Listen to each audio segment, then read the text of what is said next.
Today, in this auspicious stage of Kerala Literature Festival, we have Padma Shri Dr. K.M. Cherian and Professor T. Ramaswamy.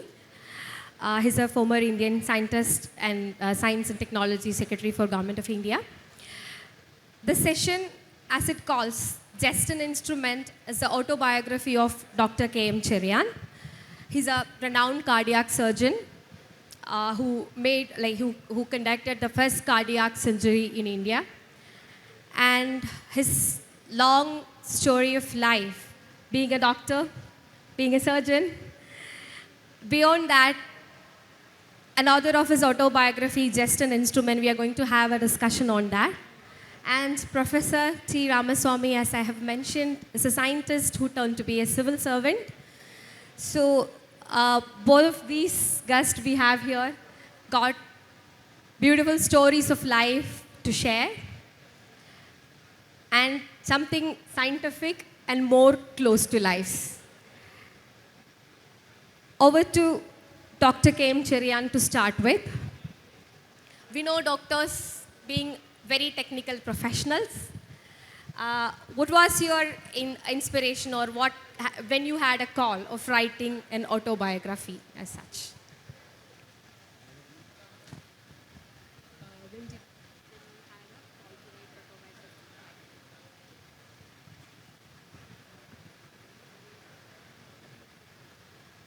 പ്രിയപ്പെട്ട സഹോദരി സഹോദരന്മാരെ, Dr. Ramaswamy, Dr. Ramchand, Mr.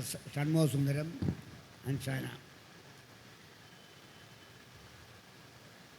See, I started writing my autobiography about 2 years ago, exactly 1 year and 10 months. ഇപ്പോഴാണ് അത് complete ചെയ്യാൻ പറ്റിയത്. കാരണം എനിക്കിപ്പോൾ 82 വയസ്സായി. എനിക്ക് 4 വയസ്സുള്ളപ്പോൾ വല്ല ഓർമ്മയുണ്ട്. ഞാൻ വിചാരിച്ചു this is best thing to write. കാരണം many people had the opportunity to see both sides, good side and bad side. അത് വെച്ച് ഞാൻ 1969 അമേരിക്കയിൽ പോയി, ഓസ്ട്രേലിയയിൽ പോയി. രണ്ടിടത്തും സെറ്റ് ചെയ്യാൻ ഗ്രീൻ കാർഡും പെർമനൻറ്റ് റെസിഡൻസും എല്ലാം ഉണ്ടായിരുന്നു. പക്ഷേ എൻ്റെ ട്രെയിനിങ് കഴിഞ്ഞിട്ട് ഞാൻ വിചാരിച്ച് എന്തുകൊണ്ട് തിരിച്ച് ഇന്ത്യ വന്ന് ഒന്ന് ട്രൈ ചെയ്യാം, ഇതുമെല്ലാം ചെയ്യാനൊക്കുമോ. അങ്ങനെ 1975 ജൂൺ 6 ഞാൻ മദ്രാസിൽ വന്നു. All India Institute was just starting. Vellore, this type of surgery was starting. എന്നാൽ റെയിൽവേ ഹോസ്പിറ്റൽ എന്ന് പറഞ്ഞൊരു ഹോസ്പിറ്റൽ പെരമ്പൂർ ഉണ്ടായിരുന്നു. I selected that. Okay. I selected that place mainly because there was nobody to check me. That is very important. കാരണം if there is somebody to supervise and control, then you can never progress. അങ്ങനെ June 6 ഞാൻ വന്ന് June 3 എനിക്ക് ആദ്യത്തെ ഒരു open heart operation ചെയ്യാനുള്ള സൗകര്യം കിട്ടി. And June 13 the first bypass surgery in the country, not only country, but in West Asia, I could do it. So that is a calling in the sense. I decided that I came back. Money was not a problem. The reason is I left a job in Cambridge as professor of cardiac surgery, with almost $75,000 at that time. I came and worked in India for 1,071 rupees on a temporary job. So this is the way I started.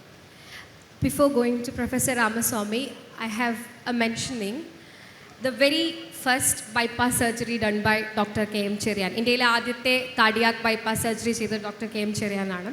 ആ സർജറിക്ക് ഒരു പ്രത്യേകത ഉണ്ടായിരുന്നു. The patient's name was Maimuna Beevi. and the donor was Hema Soundarraj, and the surgery was done by Dr. K.M. Cherian. I have heard that at that point, Dr. APJ Abdul Kalam have asked a very classic question to Dr. K.M. Cherian. ഈ മനുഷ്യരുടെയൊക്കെ ഹൃദയം തമ്മിൽ എന്തെങ്കിലും വ്യത്യാസം ഉണ്ടായിരുന്നോ എന്നുള്ളത്. ഒരുപാട് ഹൃദയങ്ങൾ transplant ചെയ്തിട്ടുള്ള ഡോക്ടറാണ്. അപ്പോൾ ഈ മനുഷ്യരുടെ ഹൃദയങ്ങൾ മാറ്റി വെക്കുമ്പം എന്തെങ്കിലും വ്യത്യാസം ഉണ്ടായിരുന്നോ? അതായത് മൈമുന ബീവിയുടെയും ഹേമ സൗന്ദരരാജിൻ്റെയും ഹൃദയം അങ്ങോട്ട് മാറ്റി വെച്ചിരുന്ന സമയത്ത് എന്നുള്ളത്. And there is an epic answer Dr. K.M. Cherian have given to that. I think world would love to hear it loud. Now, in 1994, I had an opportunity to do a transplant on a lady by name Maimun Baby. And we also had an opportunity to get a donor who was Hema Soundarraj. So Hema Soundarraj being a Brahmin, Maimun Baby being a Muslim, me being a Christian, so that became a big story and it reached Dr. Abdul Kalam. So Dr. Abdul Kalam asked me, Cherian, was there any difference between the heart of a Muslim or a Hindu or a Christian? I said, sir, it is like blood. For everybody, blood is red. So he liked that answer. But the most important thing is this. I had this opportunity to do on 23rd of September. 23rd of September happened to be my mother's birthday. And when I did a retransplant, this is about 13 years ago, that time also I did it on September 23rd.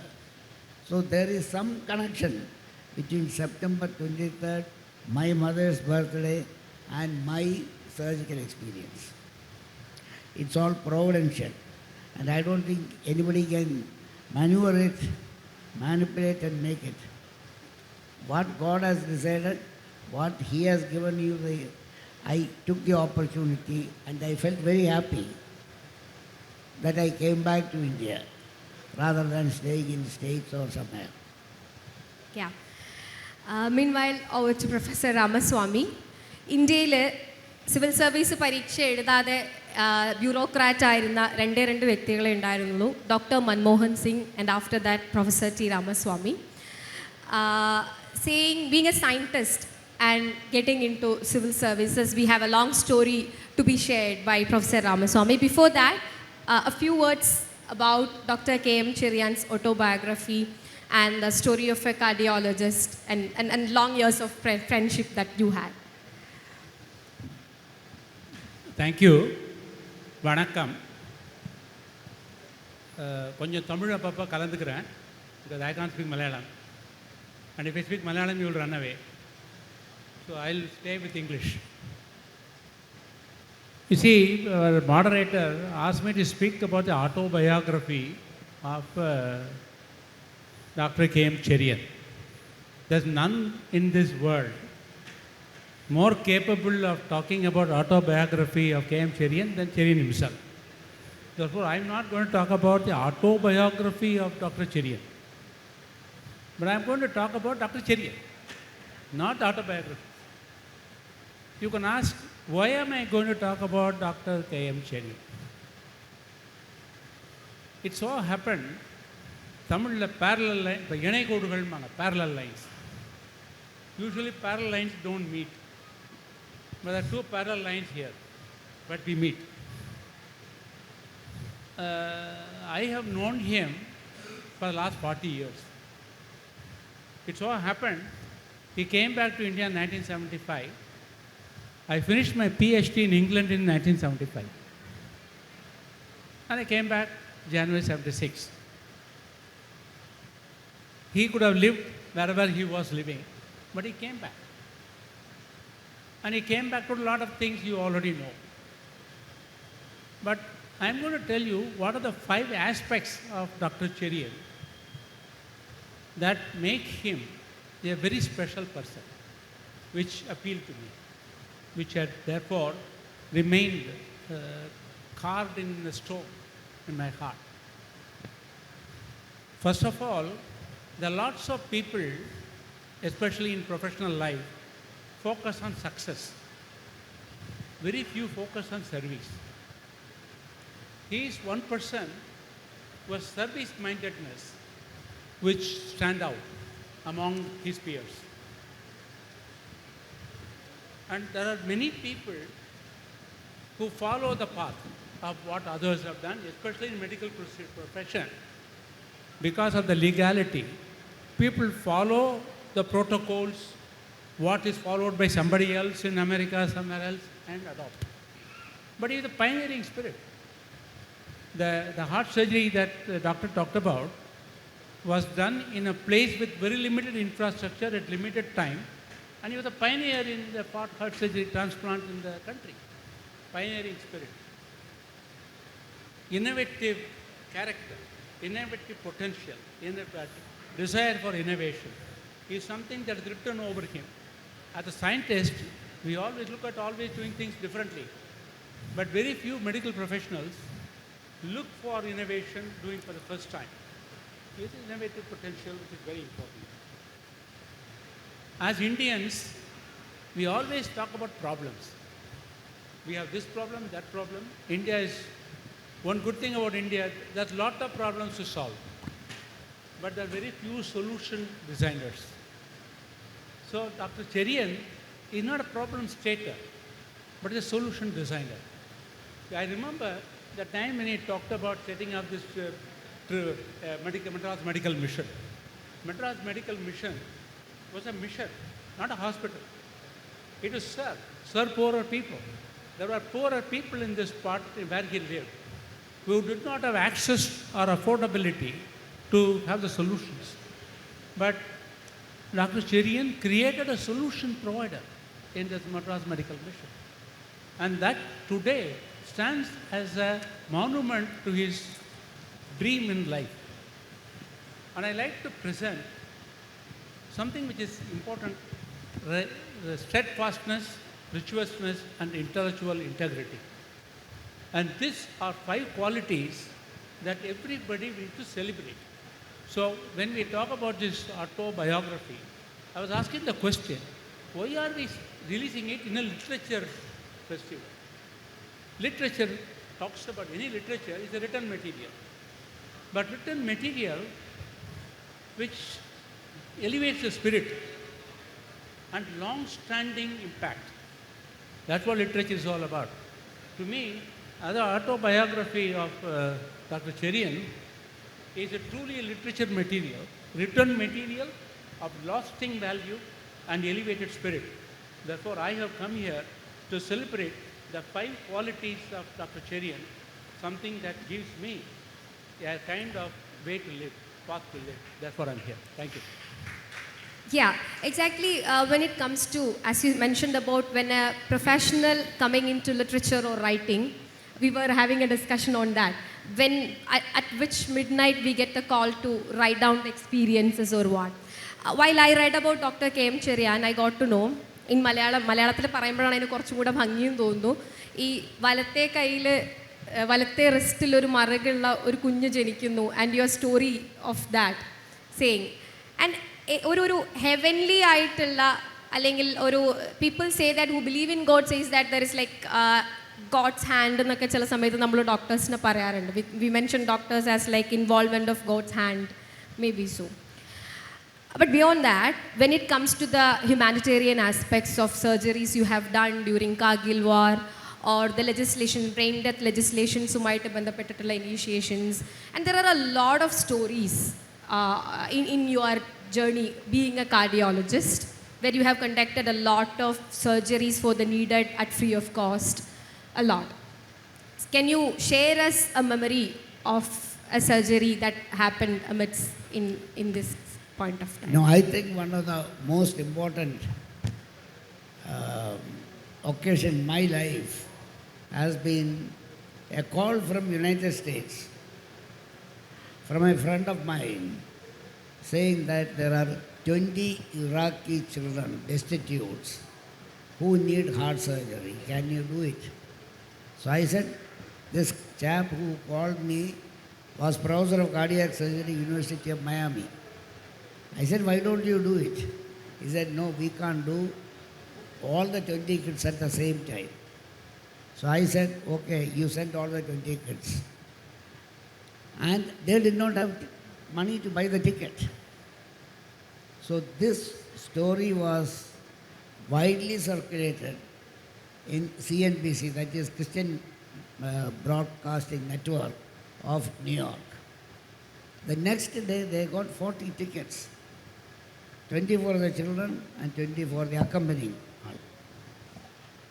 ആ കുട്ടികളെല്ലാം വന്ന് they operated and all of them did well, went back. So I was connecting this. This is surgery, this is medicine, or whatever it is. But the most important thing is, 2 years later, Mr. E. Ahmed, he was our external affairs minister. He rang me up and said, Cherian, we have 4 drivers, Indian drivers, held hostages in Kuwait, in Iraq. They were working in KOC, Kuwait Oil Company. 2 were Malayalis and 2 were Punjabis. So he said, we have tried all diplomatic routes, but nothing is happening. So he heard about my story and he sent the All India Radio. They came and I just told them that you give this clip. What I said was, these 4 Indian drivers has been there in Kuwait for working, and why don't you help them? Surprisingly, by God's grace, all the 4 drivers were released the next day. So it is not only medical treatment, diplomacy also comes in between. Yeah. Over to Professor Ramaswamy for some time. Apart from this book, into your life, being a scientist or from a technology background at first, then a scientist, and then into civil services of being a bureaucrat, and you have implemented a lot of policies which might be very familiar for us, like the Inspire Scholarship, where science graduates were provided with a scholarship worth 85,000. It was like a milestone thing that I remember. So in your pathway, being a professional and coming to the bureaucracy, implementing policies in its effective method or the way, how do you look forward? I mean, how do you look into the possibility of making things happen in an approach of scientist and a policy maker? Well, I was expecting this question because this question has been asked of me by many people. Because for me, science was not a job. It is my way of life. It so happened when I got a Bhatnagar Prize, somebody asked me in the television whether for the prize is for the research or research is for the prize. I said, for me it is a way of life. If somebody asked me what is my religion, I say science. Therefore, award or no award, it makes no difference. But as a scientist, you look at purpose of actions. Why we do what we do. And the process is compromisable. You can, whatever do process apply, doesn't matter. End result is important, but the process is not that important. This is against the principle of Gita. Gita talks about end result is not important, method is right. It so happened that as a scientist, as a professional, as a medical doctor, we would have all focused on success of things, purpose of actions, why do we do what we do. But that is good for an individual or a group. But if you want to bring about a change in the society, you want to bring about a governance in the process system, it is process rich. It should be purpose focused but process rich. So when I was called upon to become a secretary in the government of India to science, I went to the Department of Science. There was just 5 secretaryships were offered to me earlier, but I took only the science sector because I thought here is a service focused, not success focused. I talked about doctors' qualities, service mindedness. I think what is expected of a bureaucrat is service mindedness. So I said, okay, I have now lived my life. I've got my successes as a scientist. Let me move, graduate into service mindedness as Secretary of Science and Technology. Of course, I went there with an idea of a certain character. As a scientist of a younger nature, when I was in 20s, I felt doing science in this country was very difficult and challenging. And I felt science was feudalistic, too much level of bureaucracy, and research was truly in this country an environment lacking. So I went to the government. When I came back to India in '84, I looked at my own Gandhi's quotes, be the part of the change you wish to see. I said, I'm sitting here expecting somebody to go and change things. Let me go and change part of the change that I wish to see in our country.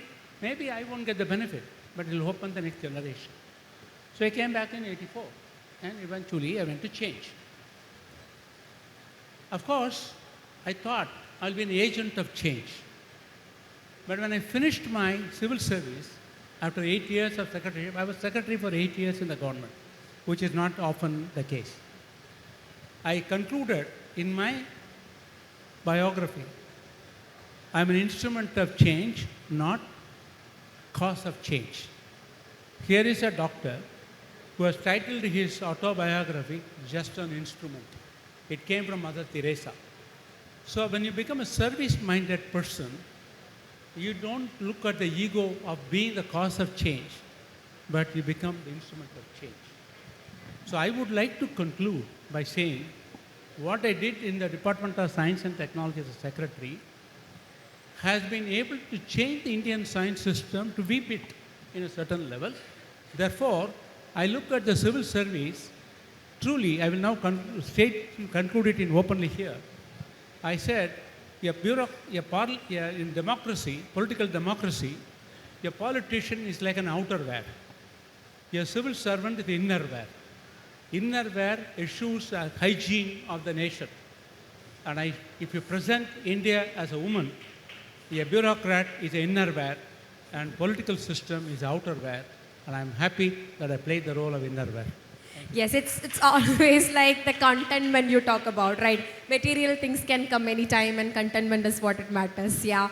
Okay. Same thing over to Dr. Cherian regarding this.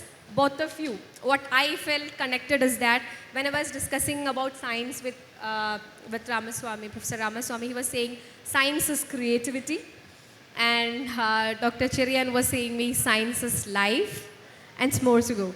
So, would you love to share something on that? Yeah, since you told this, for me, science is life. At the same time, life is science. That is why people like me are involved in that. We are not bothered about what is the remuneration, how much money you make. We are not bothered about that. You mentioned about Mother Teresa. That was in 1989. A small child from Calcutta was sent to us. We operated the child. The child did well. When the child went back to Calcutta, Mother Teresa found out that this child had surgery. So she wrote me a letter stating that there is a child by name Dicky Rasorio. Will you be able to do something? And she said, they are very poor. My contribution for you is my prayers for you. Please help. So I asked them to send the child. The child came with the parents. They were so poor. Altogether they had about 5,000 rupees. you cannot get a complex heart operation done by. So what I did was, I wanted to cut down whatever is the cost. So I accommodated them in my house. So the father, mother and the child, they were with us, staying with us. We operated and the child went back.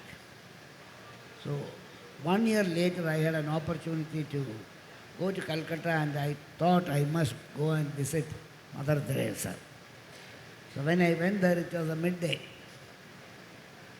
She was there. They were going to give lunch for about 60 destitute children who were there.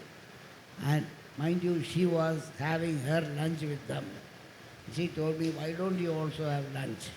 So I had lunch with all these 60 destitute kids and Mother Teresa, which I cannot forget. Yes, I think we are running on time. We'll go for the open forum now. Yeah. I will be open for the audience for some questions to come up with. Before the book release, we'll taking a couple of questions from them. Yeah.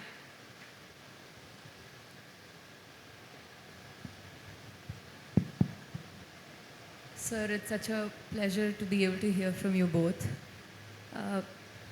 To you, Doctor, my question was in healthcare, for those who want to really be a part of being able to contribute, especially in terms of the social aspect in healthcare. I was diagnosed with lupus at 13, and at that point, lupus was barely known in India, and we've been trying to do something. Could you please share 3 or 5 lessons that we can take with us while we try to, socially make a difference in healthcare?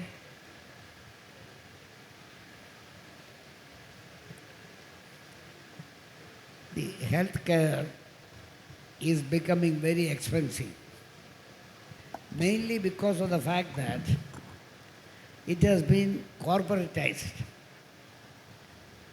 Commercial medical treatment.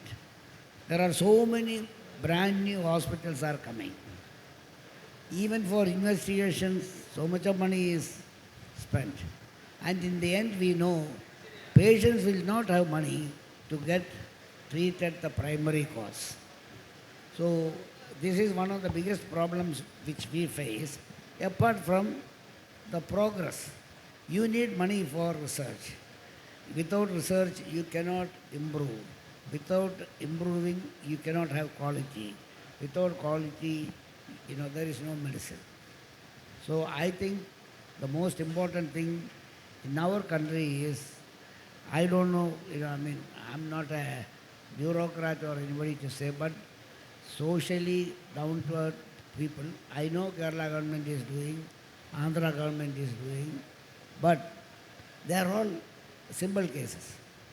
What happens to these children or these adults who have diseases which cannot be easily corrected? So the net result, in my opinion, one should not worry about what is going to be the result.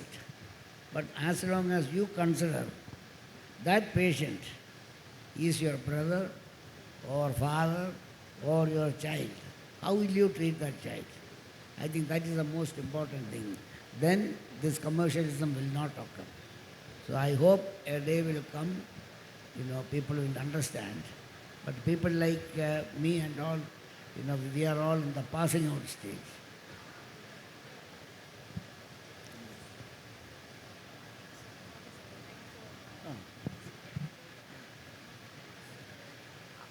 Okay. Someone have one more question we will take. Yeah. Sir,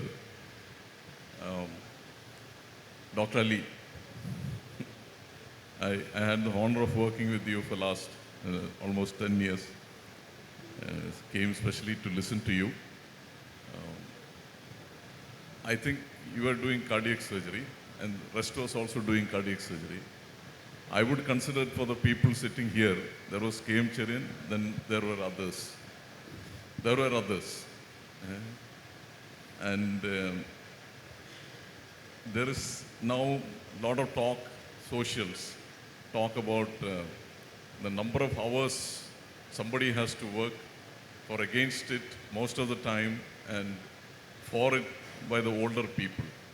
I remember you coming and working in the OT from maybe 7 in the morning, and you continue working till 10, till the cases are over.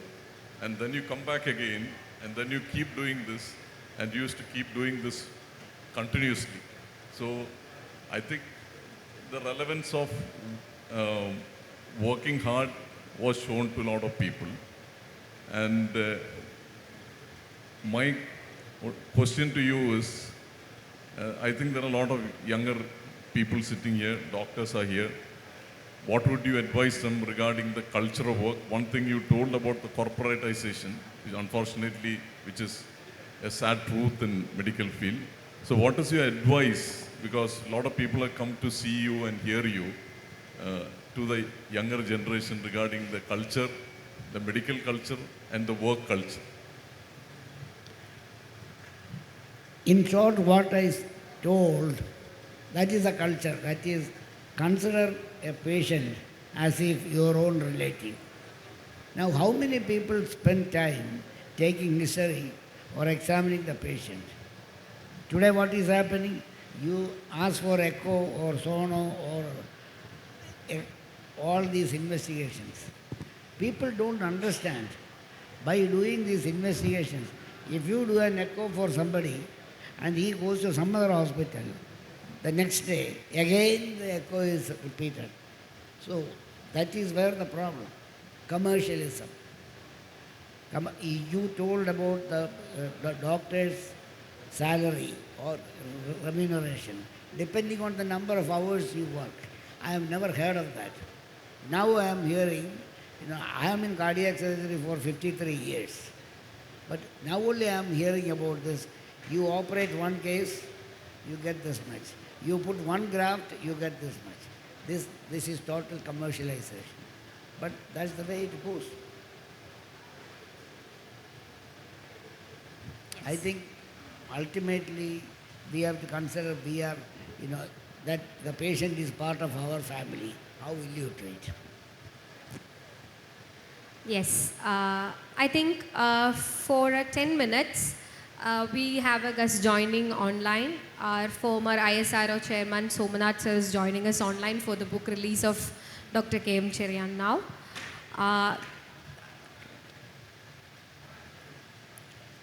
Screen will be connected in some time. We'll be having the book release now. Just an instrument. It's an autobiography of a cardiologist, as we were discussing. And we will have Sri Somanath sir joining us on screen. Then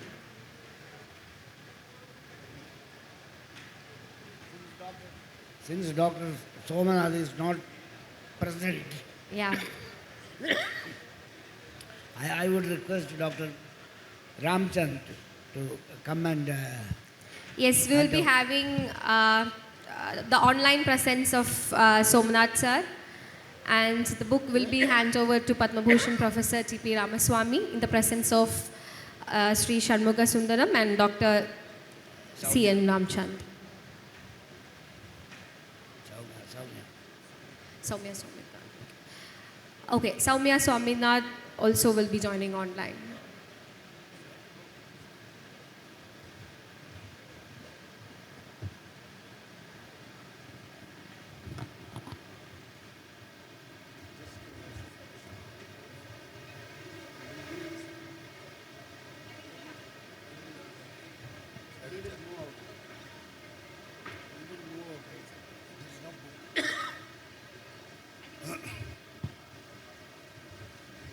Good afternoon, everybody, and good afternoon to Dr. Somnath, who is online. And thank you very much for accepting to release the book in presence of Dr. Ramaswamy. And we are supposed to be having Professor Soumya Swaminathan and a couple of other people also, Dr. Vijay Raghavan. And there is some video is there that will be releasing. Actually, the book is supposed to come, and doesn't matter. We have an abstract, a summary of the book is over here. In the meantime, I just want to have 2 words about Dr. Cherian. I think everyone knows him as one of the outstanding cardiovascular surgeons the world has ever seen. Because as you know that he is the first one to do the cardiac, the heart-lung transplant, then many other surgeries, especially pediatric surgeries, etc. So he is extremely well known. But something which you do not know is that, over and above that, he is one of the greatest scientists too. I will tell you, my PhD guide, Professor C.V. Ramakrishnan, which is father of Professor Venki Ramakrishnan, he has introduced me, Professor Cherian, to me about 25 years back. So I have been constantly following it up with him, and we have multiple discussions. Some of the things I will tell you. And he has set up a phenomenal facility near Gumdipundi in Tamil Nadu in Chennai, and called Frontier Medville facility. So Frontier Medville facility is a phenomenal modern facility where a lot of research in drug discovery and other things can be done. And I will also tell one thing that, he has initiated probably 10, 20 years back something called xenograft. Xenograft is basically taking, part of the cow or part of the pig heart and, demineralize, decellularize, and multiple changes are made, and it is no more immunogenic. So that he has developed first time. And, that has significantly reduced the price for any kind of, anybody wants to do any heart surgery or any of the other things has to be done. The other thing is that, there is a large animal facility in Gumdipundi which also has set up. Apart from that, I remember that he is one of the earliest person to start stem cell therapy or stem cell related culture and other things in Chennai. And many other things we have done. And one of the things I vividly remember is about you wanted to replace warfarin with a curcumin formulation. So we have also worked on that. The only problem was that there was some problem in getting the approval from government. So with mentioning all these things, and thank you very much for deciding for me to give this book to Dr. Ramaswamy, and thank you very much.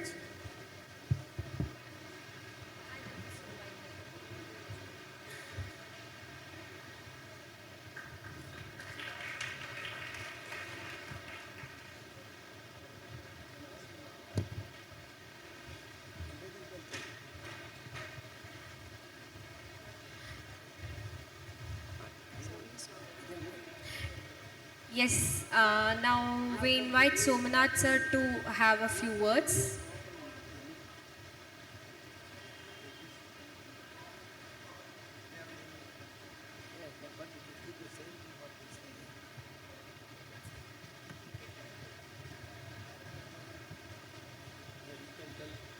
Yes. Over to you, sir.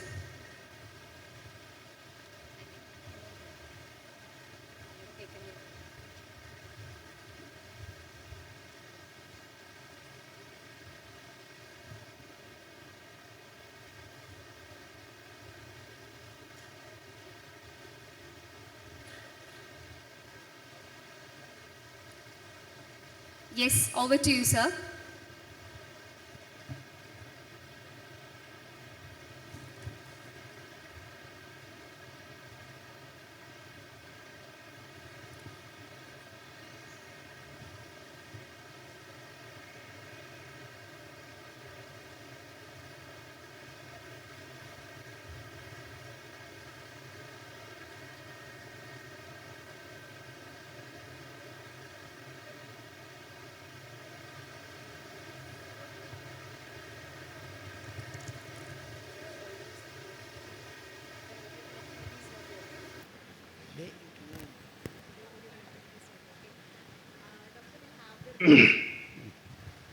I can hear you now. Yes, yes. Okay, audio is fine now.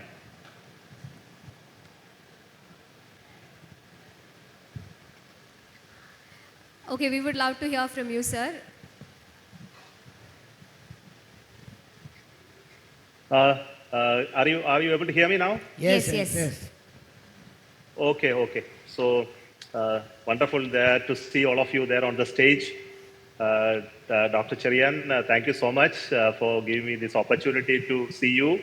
Though I couldn't come over there and meet you in person, it's really a great opportunity to see a legendary person like you.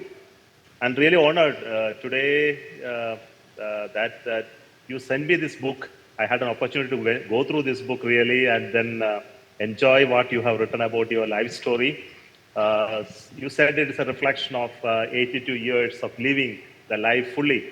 I think it's really, I can feel that once you go through that, the many elements of your life's journey is really inspiring for people like me even, though I'm not claiming that anybody near you in your stature, in your accomplishment, but really I'm honored today by that you picked me to do this honor today in the Kerala Literature Festival to release the book. Though you made a lot of attempts for me to come over there and then meet you and then do it in person, but I couldn't. It's really a loss for me, but I'm still very thankful to you for this opportunity. If I look at the book, I can see many faces of you starting way back. Your birth onwards, you have described it very well at Munnar, of your journey later in years of life, your passions, your love for life, and how you looked at this profession so diligently and carefully, and also seeing it as an instrument, yourself as an instrument of the Almighty in doing what you have been doing. It's really a humbling experience when you go through that. I also can see the trials and tribulations that you have gone through while trying to accomplish something great in your life. So all of us realize that journey of successful journey is not always something that you can always say it has been given to me in, on a platter. It's never to be so. It always go through such trials and tribulations which you need to withstand and then handle gracefully. And that graceful part is something which is very evident in your life. And I can always see the love and passion that you kept for life itself. While you do all of these professional accomplishments, which are very unique in your life, because I am not the right person to comment on what you did in your service, but on your life and your love for life is something that attracted me.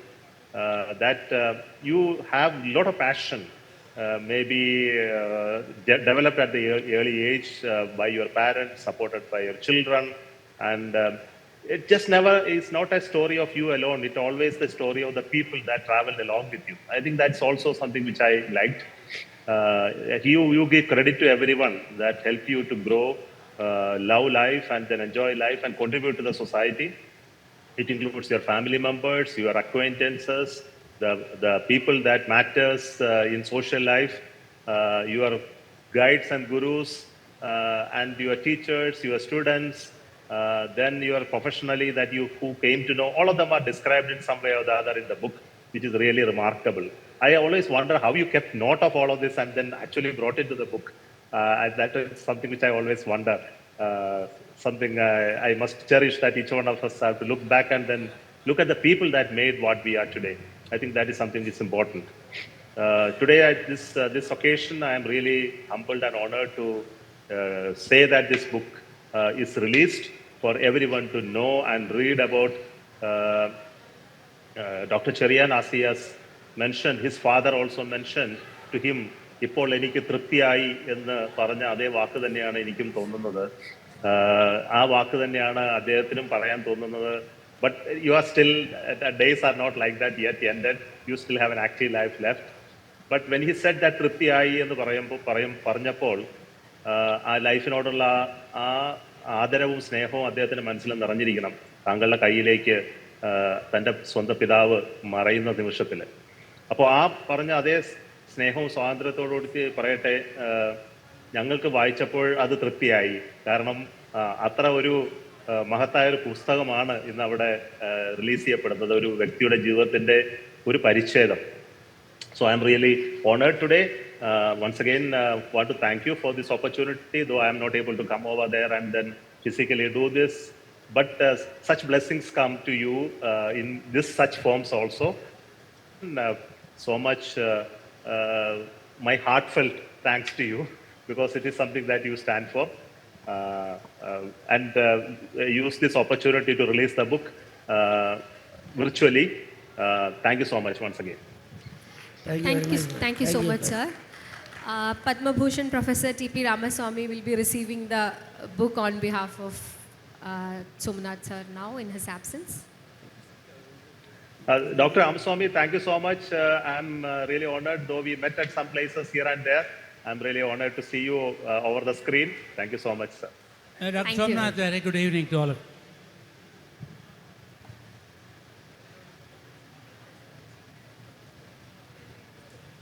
No, not Nazreen. Real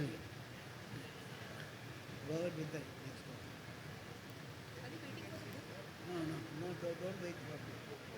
No, we'll continue. Yeah. No, they. We have 10 minutes left. We'll go for questions. We have 10 minutes left. Okay. One more thing. Meanwhile, the book is being. He's waiting for the book release. He's there online.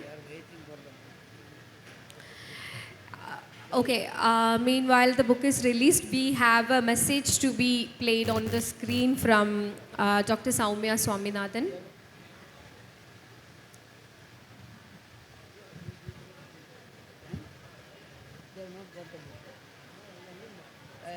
This is terrible. Yeah, you play. That is not nice.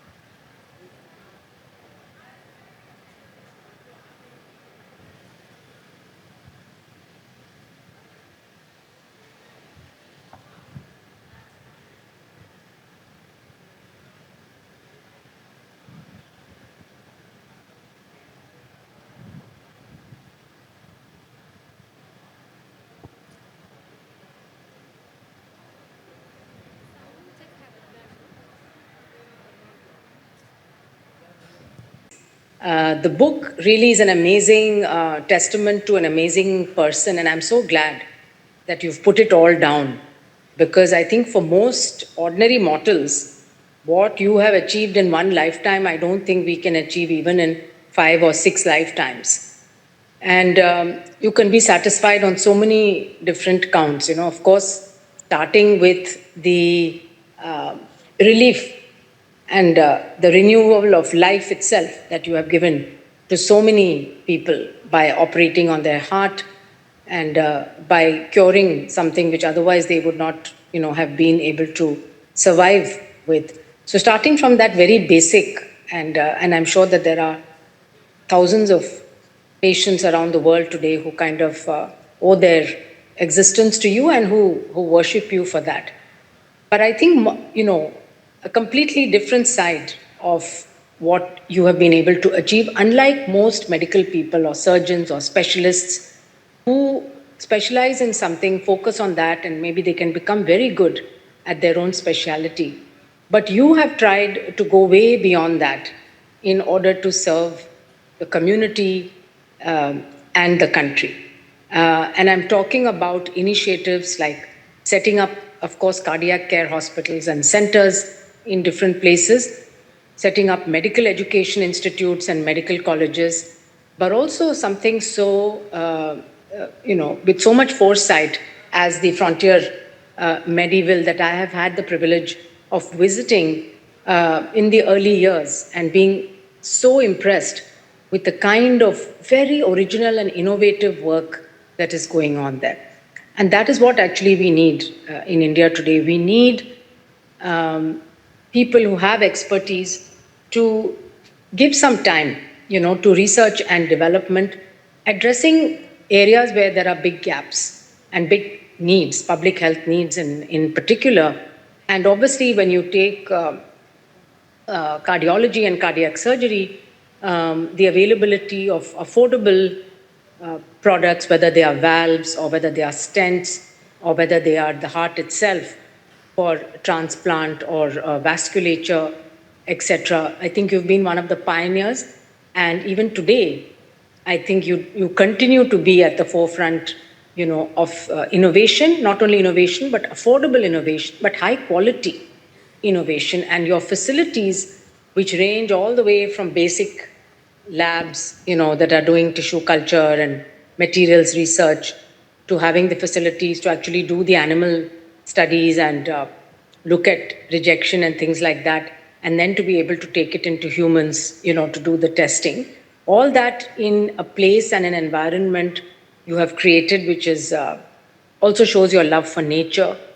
And you describe in the book how you actually encountered this space, which is north of Chennai, where you have the lake, you have birds, you have the sea not very far away. You describe in your book how you actually identified this place, which then became the Frontier Medieval, and how the natural location and the beauty of the place attracted you, and how you further added by planting, local endemic species, which have then attracted birds, made sure that you created water bodies and so on, so that it's also a beautiful environment. And you went out of your way to reach out to local villagers and young girls and boys, to give them potential to work in this facility by training them, as tissue engineers or lab technicians and so on. So really thought about all aspects of what it is to set up a new institution that would contribute to modern India. So I think all of these experiences that you have documented in your book, I think each chapter has huge lessons. You've written it with so much of feeling. Obviously, it is your own personal, and you have not held back anything.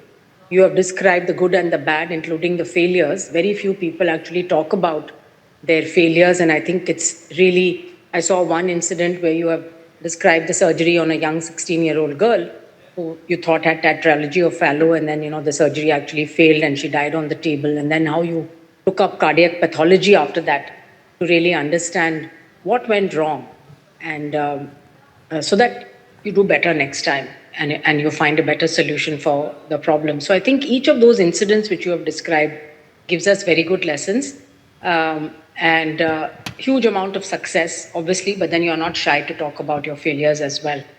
So all I can say is that I hope this discussion really stimulates more people, particularly practicing physicians, to take up research, R&D in their own areas, but do it in a multidisciplinary way and do it in a way that ultimately addresses a societal problem that you have identified. And I wish you many more years of a long and healthy life so that you can continue to teach, continue to inspire, and continue to do good for this world. Thank you.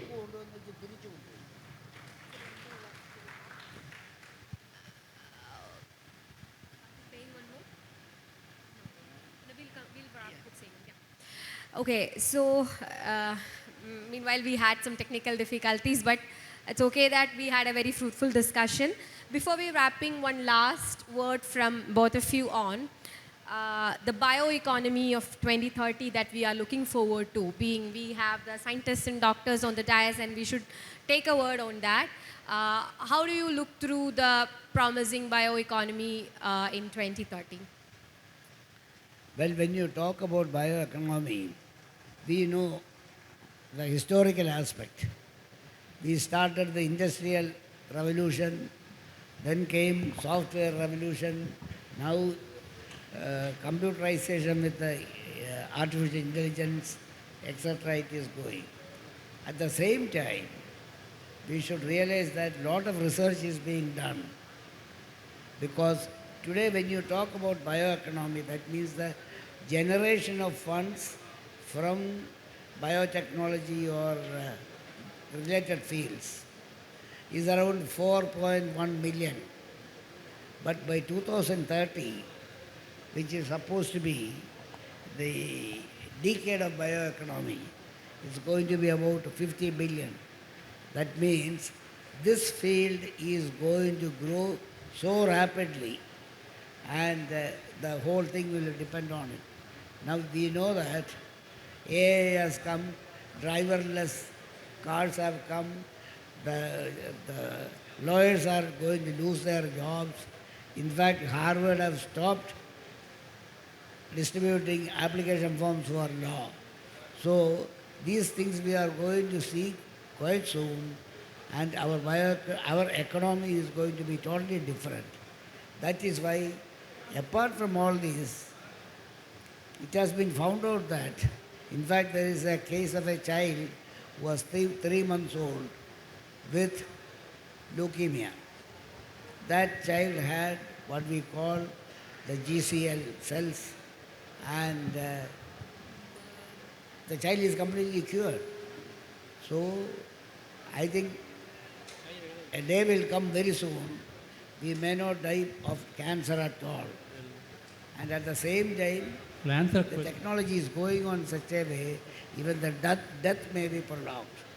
So that are the benefits of bioeconomy. Okay, we'll take a 30 seconds from Professor Ramaswamy, and we are wrapping the session. Over to you. Okay. Well, my moderator has given me 30 seconds to finish the talk. There's a question about the work culture and long hours. For me, if you look at work as extensive to external to yourself, it's talking about time you spend. If you enjoy what you do, it's no longer a time you spend. It's about what you get out of work. To me, enjoy the work you do, then you will live with life, doing whatever you want to do all your life. Thank you. Thank you so much.